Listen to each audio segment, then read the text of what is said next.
ಒಂದೂರಿನಲ್ಲಿ ಒಬ್ಬ ಮಹಿಳೆ ದೇವರಲ್ಲಿ, ಗುರುಗಳಲ್ಲಿ, ಅಲ್ಲದೆ ಧರ್ಮದಲ್ಲಿ ಬಹಳ ಶ್ರದ್ಧೆ ಭಕ್ತಿಯುಳ್ಳವಳಾಗಿದ್ದಂತೆ. ಆ ಮಹಿಳೆಗೆ ಮಹಾವ್ಯಾಧಿ ಉಂಟಾಯಿತು. ಅವಳು ಹಾಸಿಗೆ ನಡೆದುಬಿಟ್ಟಳು. ಅವಳ ಕಷ್ಟವನ್ನು ಕಳೆಯುವಂಥವರು ಯಾರೂ ಇಲ್ಲ. ಅನ್ಯಥಾ ಶರಣನಾಸ್ತಿ, ಯಾರೂ ಇಲ್ಲ. ವೈದ್ಯರಿಂದಲೂ ಗುಣವಾಗದೇ ಉಳಿತು ಆ ವ್ಯಾಧಿ. ಆದಿವ್ಯಾಧಿಗಳನ್ನು ಕಳೆಯುವಂಥ ಕುಲದೇವರ ಸ್ಮರಣೆ ಅವಳಿಗಾಯಿತು. ಭಕ್ತಿ ಇಲ್ಲದೆ ಪರಮಾತ್ಮನ ಅನುಗ್ರಹ ಆಗುವುದಿಲ್ಲ ಹೇಳುವಂಥ ಹಿರಿಯರ ಮಾತು ಅವಳ ಸ್ಮರಣೆಗೆ ಬಂತು. ಅವಳು ಭಕ್ತಿಯಿಂದ ಆ ಕುಲದೇವರ ಸ್ಮರಣೆ ಮಾಡ್ತಾಳೆ. ಕಾಯೋ ಎನ್ನನವರತ ಕುಲದೈವವೇ, ಕಾಡುತಿಯ ರೋಗಬಾಧೆಯ ಕಳೆಯೋ ಶ್ರೀನಿಧೆ, ಕಾಯೋ ಎನ್ನನವರತ ಕುಲದೈವವೇ. ತಾಳಲಾಗದು ನೋವ ಹೇಳಲಾಗದೆ ನಾನು, ಬಳಲುತಿ ಭವಹರನೆ ಕುಲದೇವನೇ, ಎನ್ನ ನಂಬಿದ ನಲ್ಮೆ ಮಕ್ಕಳೆಲ್ಲರ ನೀ, ಅನಾಥವಾಗಿಸದೆ ಕೃಪೆದೋರು ಪ್ರಭುವೇ ಹೇಳಿ ಆ ಕುಲದೇವರಲ್ಲಿ ಪ್ರಾರ್ಥನೆ ಮಾಡ್ತಾಳೆ. ಅವಳು ಹೀಗೆ ಕುಲದೇವರ ಪ್ರಾರ್ಥನೆ ಮಾಡಿ ಮಲಗಿದಾಳೆ. ಅಂದು ರಾತ್ರಿಯ ಕನಸಿನಲ್ಲಿ ಆ ಕುಲದೇವರ ದರ್ಶನವಾಯಿತು ಅವಳಿಗೆ. ಅವಳನ್ನು ಕುರಿತು ಆ ಕುಲದೈವ ಏನು ಹೇಳ್ತದೆ ಕೇಳಿದರೆ, ನಿನ್ನ ವ್ಯಾಧಿ ಸಂಪೂರ್ಣ ನಿವಾರಣೆ ಆಗಬೇಕು ಅಂತಾದರೆ ಶ್ರೀ ಶ್ರೀಧರ ಸ್ವಾಮಿಗಳು ಕದ್ರಿಯಲ್ಲಿದ್ದಾರೆ, ಅವರಿಗೆ ನೀನು ಶರಣಾಗಬೇಕು. ಅವರಿಗೆ ಶರಣಾಗಿ ಅವರಲ್ಲಿ ಪ್ರಾರ್ಥನೆ ಮಾಡಿದರೆ ನಿನ್ನ ರೋಗ ಬಾಧೆ ನಿವಾರಣೆ ಆಗ್ತದೆ ಹೇಳಿ ಅಪ್ಪಣೆ ಮಾಡಿದಾಗೆ ಆಯಿತು. ಕುಲದೇವರ ಅಪ್ಪಣೆಯಂತೆ ಮನೆ ಜನರ ಸಹಾಯ ಸಹಕಾರದೊಂದಿಗೆ ಹೇಗೋ ಆ ಮಹಿಳೆ ಶ್ರೀಧರ ಸ್ವಾಮಿಗಳಿರುವ ಕದರಿ ಕ್ಷೇತ್ರಕ್ಕೆ ಬರ್ತಾಳೆ. ಮನಸ್ಸಿನ ತುಂಬ ಶ್ರೀ ಶ್ರೀಧರ ಸ್ವಾಮಿಗಳ ಸ್ಮರಣೆ. ಶ್ರೀಧರರು ತಪೋ ಕುಟೀರದೊಳಗೆ ಇದ್ದರು.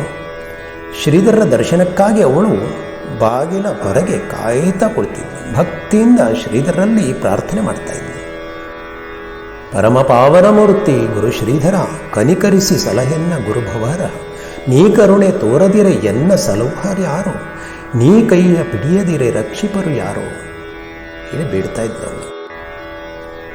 ನೀ ದಯಾನಿಧಿ ಎಂದು ನಂಬಿ ಶರಣಾಗಿಯೇನು, ನೀನೆ ಹರಿ ನೀನೆ ದೊರೆ ಎಂದು ನಂಬಿಯೇನು, ಎಲ್ಲ ನಿನ್ನಾಧೀನ ಎಲ್ಲ ನಿನ್ನಯ ಇಚ್ಛೆ, ಸೊಲ್ಲ ಆಲಿಸಿ ಎನ್ನ ಸಲಹು ಗುರುವೆ, ಬಲ್ಲವನು ನೀನೆಂದು ಸನ್ನಿಧಿಗೆ ನಾ ಬಂದು ಕರವ ಜೋಡಿಸಿ ಬೇಡುತ್ತಿಹೇನು ಪ್ರಭುವೆ, ನನ್ನನ್ನು ಕಾಪಾಡು ಗುರುವೆ ಹೇಳಿ ಭಕ್ತಿಯಿಂದ ಸ್ತುತಿ ಮಾಡ್ತಾಳೆ.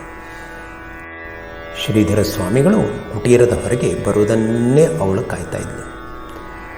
ಶ್ರೀಧರ ಸ್ವಾಮಿಗಳು ಭಿಕ್ಷೆಯನ್ನು ಮುಗಿಸಿ ಹೊರಗೆ ಬಂದ ಕೂಡಲೇ ಅಲ್ಲಿ ಸೇರಿದ ಭಕ್ತರೆಲ್ಲ ಶ್ರೀಮತ್ ಪರಮಹಂಸ ಪರಿವ್ರಾಜಕಾಚಾರ್ಯ ಭಗವಾನ್ ಸದ್ಗುರು ಶ್ರೀ ಶ್ರೀಧರ ಸ್ವಾಮಿ ಮಹಾರಾಜ್ ಕಿ ಜೈ ಹೇಳಿ ಜಯ ಜಯಕಾರವನ್ನು ಮಾಡಿದರು. ಆಗ ಆ ಮಹಿಳೆ ಅಲ್ಲಿಯೇ ಕಣ್ಣೀರು ಸುರಿಸ್ತಾ ಶ್ರೀ ಶ್ರೀಧರ ಸ್ವಾಮಿಗಳ ಪ್ರಾರ್ಥನೆಯಲ್ಲಿ ತನ್ಮಯಳಾಗಿದ್ದರು. ಶ್ರೀ ಶ್ರೀಧರ ಸ್ವಾಮಿಗಳ ಕೃಪಾದೃಷ್ಟಿ ಆ ಮಹಿಳೆ ಕಡೆಗೆ ಹರಿತು.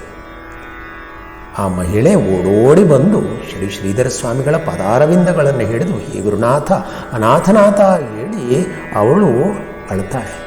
ಶ್ರೀ ಶ್ರೀಧರ ಸ್ವಾಮಿಗಳು ಆ ಭಕ್ತಿಯ ತಾಪವೆಲ್ಲ ದೂರ ಆಗುವ ಹಾಗೆ ಅನುಗ್ರಹ ಮಾಡಿದರು.